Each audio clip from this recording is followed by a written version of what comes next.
I guess we are back, guys. Welcome back to another video. Marky Boy here. And in today's video, as you can see, it is spooky time, guys. Anyways, this story, okay, I want you guys to get comfortable. It won't be too long, but this is a story that happened at my family's house back home. This is a paranormal story, so I don't know if you guys believe in those kinds of things. If you don't, it's okay. If you do, I'd love for you to stay and listen to this story and tell me what you think in the comments. But in this story, um, I don't know. I'm gonna sound crazy when I tell this. I'm gonna sound insane. I'm gonna sound like I'm making this up, right? But I have a whole family to back me up with this kinds of stuff. And keep in mind, I'm Mexican, and I don't know if you know Mexican culture. Mexican parents don't believe in paranormal activity. They don't believe in the spiritual realm. They don't believe necessarily in those kinds of things. At least my parents didn't, right? So it made it harder in this story. It made it harder to convince my family that our house was haunted initially. And well, let's just get straight into it. All right, guys, let's get straight into it. Okay. Let's see. So, me and my older brother, his name is Alex. He is 2 years older than me. I'm 24. He's 26, right? But back when we were young, I'd say maybe it started the way I remember it. I mean, he'd probably say it's different, but initially it's both agreeing to the story, right? We both agree that it happened. Anyway, so I was probably like 10 years old when this started happening. He was like 12.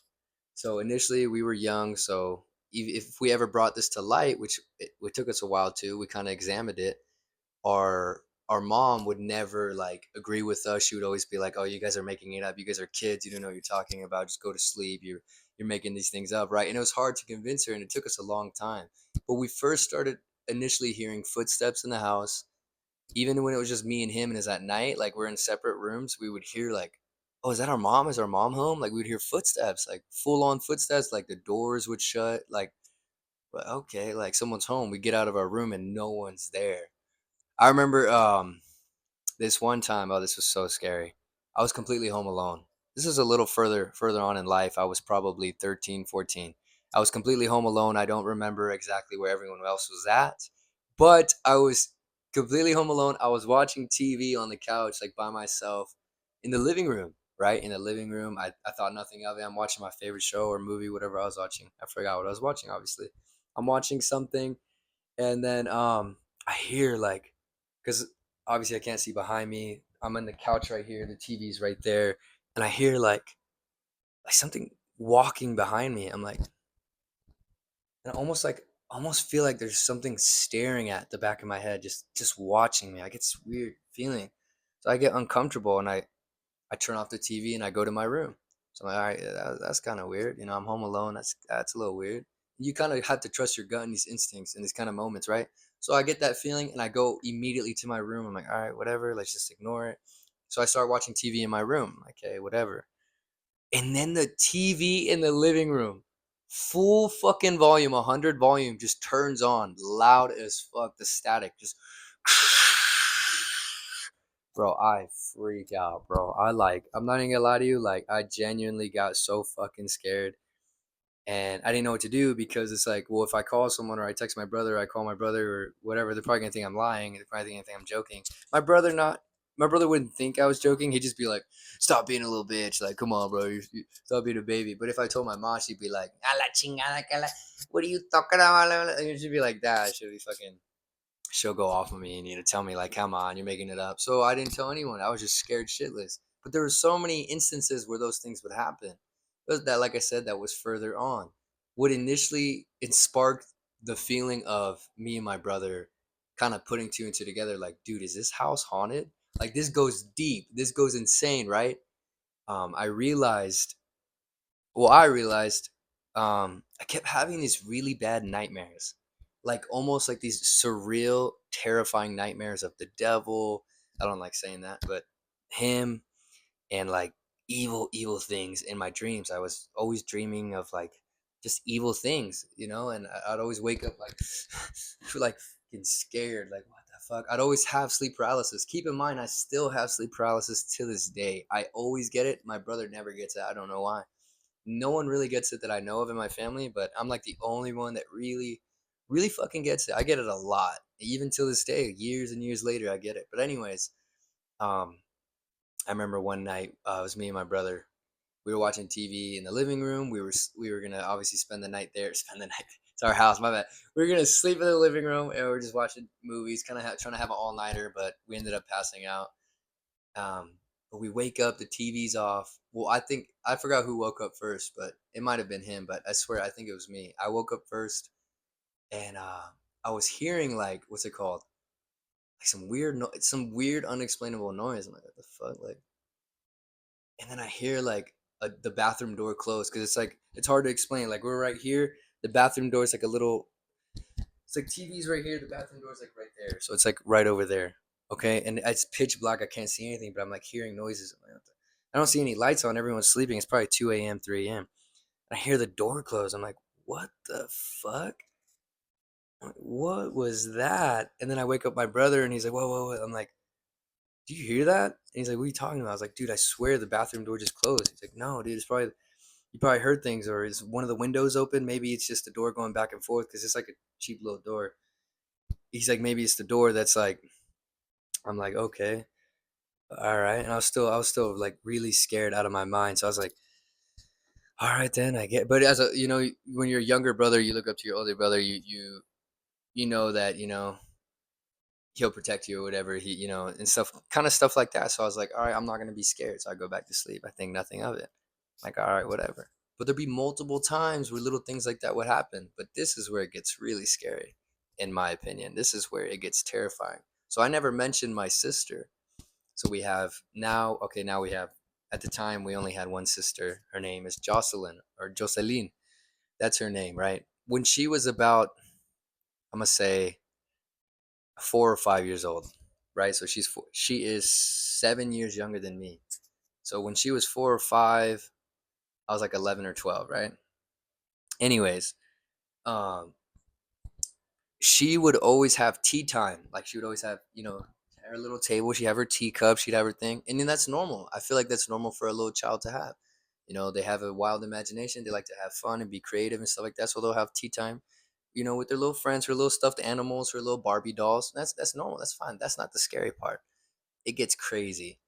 So she didn't really know how to speak that good of like English. Like she couldn't. She was 4 or 5. So you're like, oh well, why not? Like she just didn't really speak that much. And no, she was 4. She was 4 because the reason I remember she was 4 is because she right before she hit kindergarten. She was 4 years old and she didn't really know how to speak too much. And I remember the exact day. This like gives chills down my spine, bro. I remember like what's it called? I see her. She's in her room, but like the door's like creaked open, so I could kind of like see in it on some horror movie shit. And she was having her little tea party. This is on some motherfucking what's it called? What's that movie called? Ah, fuck, The Conjuring. This is on some Conjuring shit, bro. Like that, the whole series. This is what it reminds me of. And she was like sitting on her little chair at her table, the tea party. And there's another chair right here, and it's for her imaginatory friend, Carmen. And she would always call this thing Carmen, Carmen, Carmen. Like, oh, Carmen, here's your drink, Carmen. And we'd like speak to Carmen, and we're like in our mind, like me and my brother, because we're the only ones that notice it. My mom, she doesn't notice any of those things. She doesn't care about those things. She doesn't, obviously she's not gonna pay attention to those things. So me and my brother were like, well, who's Carmen? And we started to get deeper into it. And I remember like she just kept talking to Carmen. She would have her tea parties with Carmen. It'd get past that. She's like hanging out with Carmen and Carmen this and Carmen that. I'm like, okay, all right. That's probably normal, for her age. She probably just has a really good imagination. She's has an imaginatory friend that's Carmen because she doesn't have real friends. She's 4 years old. Whatever. So you think nothing of it. But then later on, when all these paranormal things around the house keep happening, the footsteps, the door slamming, like, okay, you try to put two and two together. You're like, okay, that's a little concerning. Bro, I swear I just. Okay, so right here, like, I swear I fucking heard some weird ass shit. I'm not even lying. It fucking scared the fuck out of me. What the fuck? Sorry, guys. I'm not even trying to bluff right now. I have a mirror right in front of me, and it's like creeping me the fuck out. I'm like in complete darkness right now in my apartment. It's fucking scary. Anyways, so you like the footsteps, the door slamming, all those things. All right, whatever. We never brought it to light. Me and my brother, we never brought it to light till we had concrete evidence. So we started to do EVPs. I don't know if you know what that is. It's where it's basically, we try to be like Ghostbusters. We try to record things, like put in headphones, say things out loud, try to talk to spirits, try to have like seances and all these things to see if, hey, is there actual spirits here? We were little kids, but we knew like that would be the great way to find out. And we would always have these EVPs. We'd have these sessions. We're like, okay, our parents are gone. Let's do these EVPs. Let's do these sessions where we figure out what's actually going on, because our mom's not going to believe us. If we tell her, she's never going to believe us. She's not going to understand. Why would we tell her? So it became to the point where we did these EVPs. We'd hear little things here and there, nothing too serious. But I remember one night we heard something. Like me and my brother were doing an EVP outside. It's late at night. It's really quiet. Obviously, everyone's sleeping. We do an EVP, and we're trying to contact spirits, and um, we play back the footage. It's we have the little earbuds, headphones, whatever we had, and it says, this is gonna sound crazy, and sound stupid. I know. I'm not a good storyteller, but it literally said, "Help us," and we're like, okay, we're like, hold on. So we replay the footage. We're like, well, let's hear it again. Let's put it back on. Let's hear it. I'm trying to listen. Help us. Okay, that could. I mean, it sounds like help us, right? My brother initially pointed out, it's like, dude, wait, play back. Dude, listen to what it says. I'm like, well, what are you talking about? What are you talking about? It's like, bro, it literally says help us. Like, nah, you're capping, bro. And then we replay it, and it just sends chills down my spine. It literally sounds like it says that, right? Like, all right, whatever. That's not a coincidence. Whatever. You know what's really crazy? So the house that my parents still live at right now to this day, um, when they first bought it, there was a bunch of bricks, which is normal for a house to have a bunch of bricks, but they were like scattered around the house. And you're like, okay, what are you trying to say?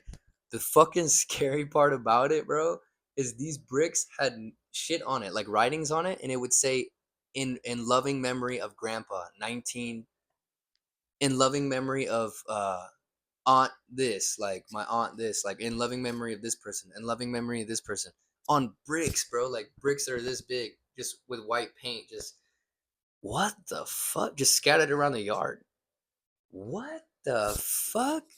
Like, as a kid, I was like, who the fuck, who does, did they die in this land? Did they, bro, if they died on this land, it's like fucking terrifying, legit terrifying.